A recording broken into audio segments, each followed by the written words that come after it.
Someone recently asked me how they get rid of their anxiety. So they said, like, how do I get rid of my anxiety for good? Like, finally be done with it. And I wish I had a simple, easy answer to that. And I wish that most of the things that I work with were things that we could get rid of. But unfortunately, they are not. Now, that doesn't mean that we can't learn to work with them better, that we can't get better at managing them. Ooh, sorry, this table is unbalanced. That doesn't mean that we can't get better at managing them. And that doesn't mean that we can get better at managing symptoms and that we can feel better and that we can work through some of the things that hold us back with a lot of these things, because we can do all of that.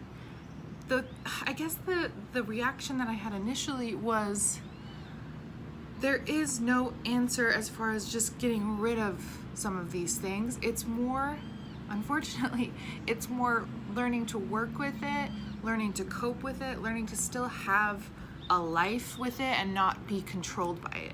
So I think the shift is more being in control of it instead of it being in control of you. And I think that's really similar, not just for anxiety, but for a lot of PTSD and kind of trauma symptoms, for depression, even for some fetishes and sexual issues that I work with. It's true for a lot of those things. And a lot of these things are intense and they may be pretty complicated, and they're not things that are just gonna go away, like maybe with a physical issue that you take care of it and you tend to it and it heals and it goes away. That's not how a lot of these things work. I wish it did, but it's not. So I don't want to say that to bring you down or to bring anyone down and think that there's not hope, because there is. But if we set ourselves up with the belief that we're going to get rid of this thing and then we don't, and we keep fighting it and keep facing it, that sucks. And every time you hit it, you're gonna be upset again. So if we can kind of change it a little bit in that I am learning to work better with this, I am learning to manage my anxiety better, I am learning skills that will help me in this, I'm learning skills that will help me still be able to achieve the things I want to achieve, even though I have anxiety come up sometimes. So that is a shift that actually gives you more power and gives you more control and is more realistic. And it's more realistic, so it's not going to keep bringing you down when you hit an expectation that just isn't fair and isn't going to work.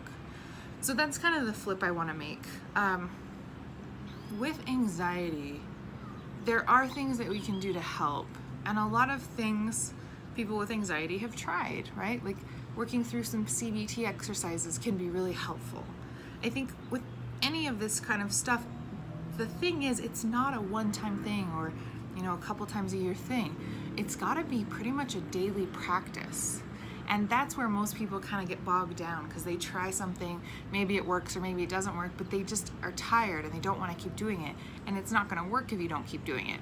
So we have to find ways to work it into our regular life and make it a part of our lives, so we can continue to use it and benefit from it without feeling exhausted by doing it every time. So that means these exercises can be really small.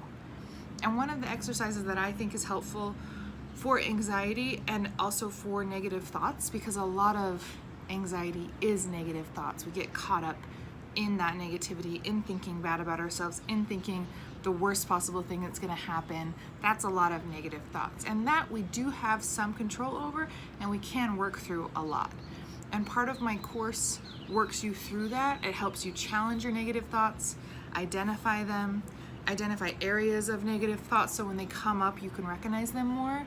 So you can check that out if you are interested in that. And I'll put the link below. It's free right now, so it's a good time to get it.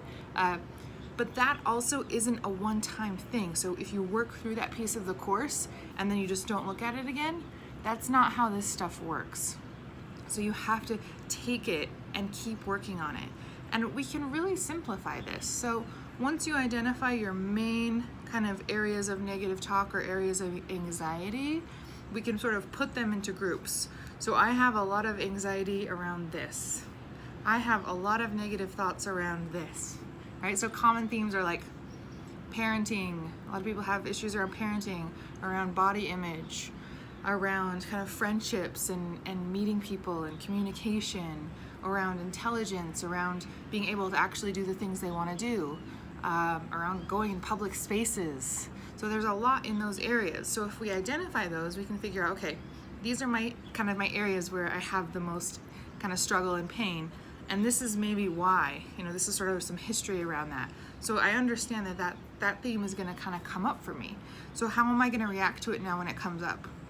When that negative thought comes up and says, oh, hey, like, what do you think you're doing? You can't do this. Like, who do you think you are? You have already prepared scripts to kind of challenge that, to be like, I see that, and yes, maybe I still believe it, and it still hurts that it's coming up, but I have already prepped for what I'm going to say to myself when that comes up, or what I'm going to do, or what I'm going to write out. So then we need to do that, and as much as you can, keep doing that. And if the negative thought comes up during the day and you don't have time to deal with it, just jot it down and work through it when you have a little time. And this isn't like a huge exercise once you have that like first piece done.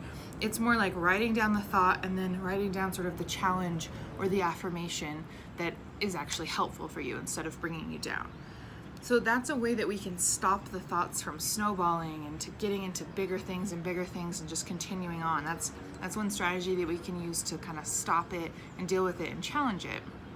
And over time, exercises like this help us because it starts to change our brain a little bit. So we've been walking down the path of negativity so much that it's a serious path, right? There's grooves in the path. You can see that someone's walked it. So that's like your brain pathway. That's the negative brain pathway. So the more we walk this other line, the more we say affirmations against this, the more we challenge it, the more we walk this path that's more healthy and helpful, the more that will start to also kind of get worn in. And this other path will hopefully start to kind of fill in a little bit, so we're not walking it as much. So just like literally a hiking path. If you don't take that path for a long time, it's going to get dusty, it's going to erode a little bit. And if you start walking a new path over and over and over again, that's going to become the clear path. But obviously, in that metaphor, that would take a lot of time. And that's no different than your brain. It takes time to do this. So if we do this a few times and we expect huge results, that's just not realistic. Again, it will probably relieve a little bit of your stress and your pain and your emotion in the moment, and it will still come up again. So maybe the next day or the next week, that emotion will come up again, and we need to do it again. We need to keep doing it and keep doing it and keep kind of negating it, because we don't want to feed it. We don't want to keep feeding it and feeding it and feeding it and feeding it, because that's just making it bigger. We want to figure out how to not react as much to it and sort of go into a different, more helpful space. And that's a huge piece in working through anything, is not reacting to it in the way that gives it more life and gives it more power, but instead choosing a different path, choosing a more healthy path, a more helpful path, a path that really gets us closer to where we want to go. So those are some strategies that I really, really, really find helpful, and I also know aren't easy to maintain. So sometimes I work and help people come up with little like daily exercise sheets. So they're like, okay, this is my homework for the day. Every day I'm going to challenge a thought that comes up, or every day I'm going to say this affirmation because I know this is going to come up in this area today. So we can kind of come up with short ways to use that and make it a little bit more kind of user friendly for you. So yes, there are ways to work through anxiety and to work through other issues. And don't set yourself up by thinking that you can just work through this and be done with it, because that's not fair to you, because that's just not how this works. And so let's just reframe that a bit and just kind of reinforce to yourself that you can get through this. You are healing, you are learning, and it's just not a simple and easy process. So let's not add extra pain and guilt and shame onto ourselves for something that we can't control.